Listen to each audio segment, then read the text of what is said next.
ఇదే మదురైలోని Vishal D mall. Nellore MGB mall అంత పెద్దదిగా ఉండదు కానీ పర్లేదు, కొంచెం పెద్దదిగానే ఉంటుంది. మాల్స్ కి అందరూ తినడానికో షాపింగ్ కో వస్తే మనం మాత్రం సరదాకి వస్తాం.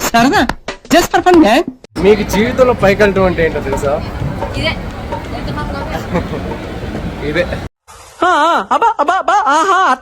ఏమైనా అమ్మాయిలకి షాపింగ్ మీద ఉన్న ఇంట్రెస్ట్ తో పోలిస్తే అబ్బాయిలకి కొద్దిగా తక్కువగానే ఉంటది. మాల్లో అటు చూసి ఇటు తిరిగే లోపల మా ఫ్రెండ్ వెళ్ళి దూరేసింది షాపుల్లో చెప్పులు కింద టవర్లు వచ్చేసి ఉన్నాయి. వీళ్ళు ఎలాగో హైట్ రావట్లేదు అని చెప్పేసి కంపెనీ వాడు హైట్ గా తయారు చేస్తున్నాడు చెప్పులన్నీ. మా ఫ్రెండ్ కి ఏమో చూసినవి అన్ని నచ్చుతున్నాయి. ఏది కొనాలో అర్థం కాక ఏది కొనకుండానే బయటకు వచ్చేసాం.